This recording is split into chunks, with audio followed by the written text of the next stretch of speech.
What's up, guys? Since I keep running out of time on that stupid memory card because my good one died on me, and now I'm using one with less memory, and I keep running out of time and having to redo this darn video.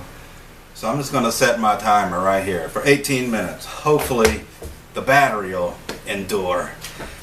I'd like to first of all thank those of you who watched and took time to comment on my video concerning my stuttering. Your kind words and your encouragement is very much appreciated.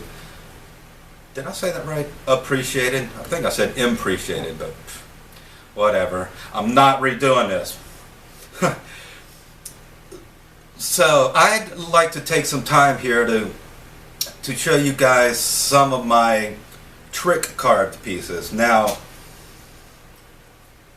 I use the term trick carving to refer to pieces that are carved out of a solid piece of wood, but which contain parts that are loose and free to move about with respect to each other. For example, this chain I'm wearing here, it was all carved out of a solid piece of wood. There's no glue involved, and of course each link is a separate loose piece.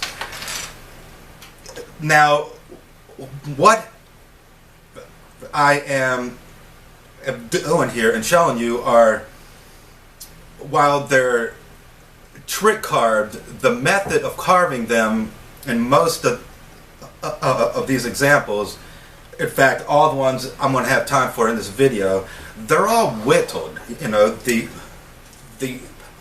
method of making them is whittling, which simply means they were carved using a knife and not chisels and palm gouges and stuff like that.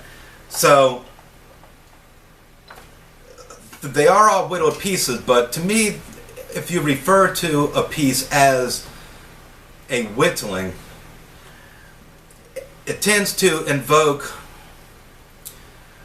an image, tends to evoke, we're not invoking spirits here, it tends to evoke an image of crudely carved tchotchkes, and it doesn't really give a accurate description of what it is that you're talking about. And yes, I'm sure most of my pieces could be considered crudely carved tchotchkes, but they have moving parts, so whatever. So here's an example of what I'm talking about. This was whittled out of butternut, and the standard elements of this style of carving are chain link and balls and cages. So you'll see a lot of links, either whole or half links, as well as various forms of balls and cages in most of my whittled chains. This one is butternut. It contains a single ball in a cage right here. Has 3 balls in this cage, and it has what I refer to as a 8-barred sliding joint, which is basically 2 4-barred cages that are kind of rotated with respect to each other so that they interlock, and they form a joint here that, well, slides. We have this half of it is twisted 1/8 turn. See, so it goes from these 4 bars here being on the corners to being on the face grain here. And it has a ball inside it there that's loose. And this end contains a ball, a loose ball, inside of a dome-shaped 6-barred cage. And I hope that these all are being seen well enough on the video. So Next, let's see. This here is one I carved out of wood that was sold to me as earwood. EARWOOD. I don't know what the actual name of the wood is. I don't know what tree it comes from, but it's a really soft wood. It carves very easily, but you must keep your knife sharp because cross grain cuts, if your knife's even a little dull, will tend to crush and tear the grain rather than cut it well. It's not as soft as balsa, but it's not much harder either. It's got some chain links here. It has a pair of rings I refer to as telescoping rings. Some more chain links here, and a half link. And it had a knot in the wood that instead of cutting it off and ending the piece here, I figured I would use that as an accent to it. Give it a little character, you know. And then it's got a cage here with a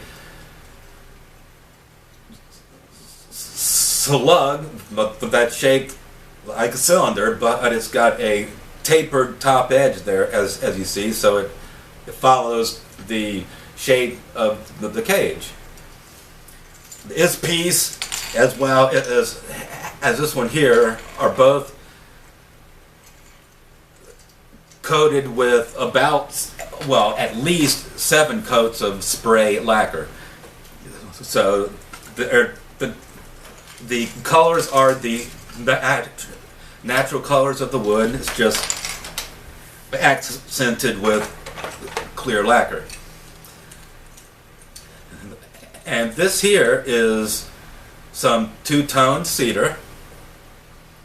It's got a face carved there, wearing like a crocheted beanie thing, you know, that's rolled up. It's got a ring. The chain hooks link there on this little thing. I'm not exactly sure what I would call it, but that, and then a different take on a cage to where it's still the same general shape as a 4-barred cage, but the corners are each split into 2 separate bars. I don't know if you can see that, but so there is a total of 8 vertical bars on that cage, and I love the look of that two-tone cedar there. That's cool. Let's see. Here's one that I have shown on YouTube before, but it's carved from mahogany. It's got a cage that's loose on the top here. It's got a cage in the center here. Excuse me. No. Usually a ball in a cage is carved so that the cage is fixed and the ball inside of it is loose. So you know, that is just another way of doing the same concept, but a little differently. And a ring here, a horizontal ring. I call these rings are referred to as horizontal ring, as opposed to a vertical ring, which would be one that's following the long grain of the wood. Let's see here. I've got to have some vertical. These here. These are vertical rings. That's a horizontal ring. And then a ball in a cage down here. And to me, the idea of doing some things with blanks that are something other than say a linear, squarish rod is cool. Pardon me. Almost all of this type of carving tends to be done in just these square linear stock rods, and that's great, you know, but to start off with other shapes such as a ring or a donut shape, a torus, or a pyramid just adds interest to it. So this one here is done. It's sanded, but it has not yet been lacquered because I'm thinking of adding a texture to each section, though now I'm not so sure I'm going to do that, but it's carved out of cedar with chain links there and some rings. But let's see. Oh yeah, and this one that I just showed you here is carved out of staghorn sumac, and it's a piece I'm working on for a project that I've been working on for the past almost year and a half now. No, I'm not a slacker. But it's one that I am documenting each step so that I can show how each element is being carved step by step, as well as ways to incorporate various elements to create a linear chain such as this. And all these things, I almost never know from the get-go what I'm going to do. I kind of decide each next element as I get there. All I do know on this is that it's going to have something different for each area of what is left here, because the idea of it is to demonstrate how different elements are carved. So it's got a ball here, and it's got a plunger in a cage, a ball in that cage, a half link, a link, and it's got one of my own elements here, a pair of rings that are connected with a bar. So I simply refer to these as barred rings, and they're free to rotate excuse me, around a cage here containing a ball. And here's another 8-barred sliding joint. And what's going there, I don't know yet. Though there is a section here containing the core of pith. So I'm going to have to work around that somehow. I don't know if it'll get cut off there or what, but time will tell. Let's see. Hold on. How much time do I have? How am I looking? Come on, come on, come on. Show me. 4 minutes and 20 seconds. All right. This is carved out of cedar, and I call him Cedar Peter because that face is inspired by the work of a man named Pete LeClaire. And Pete LeClaire is a very talented caricature carver, and he carves all of his with just knives. Most people who carve caricatures and faces and stuff do so with chisels and gouges and stuff, but he does almost all of his exclusively with straight bladed knives, and I admire that because most of my carving is done with straight bladed knives.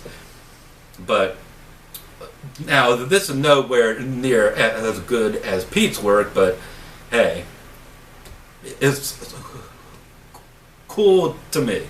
It's got a face there and a spiral, which tightens as it goes down, and a ring, and I have gotten to where I like to carve spirals in my stuff. It just looks cool.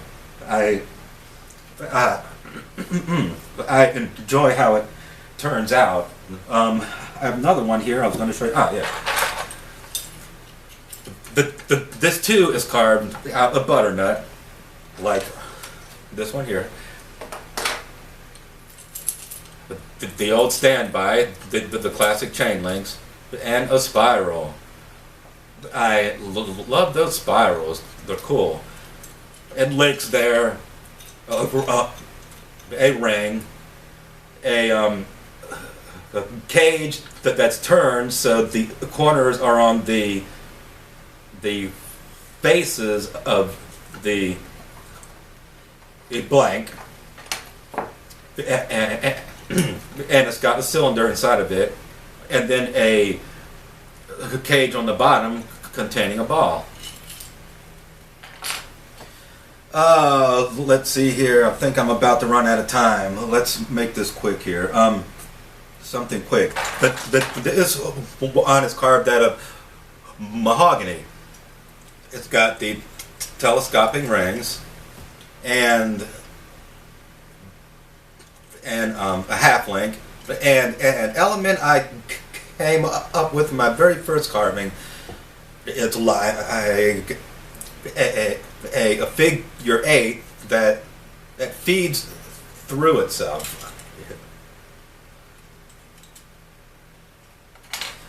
And since I'm about to run out of time in this video, I'm going to call it quits, and I'll be back soon to show you even more. Thanks for watching. Bye.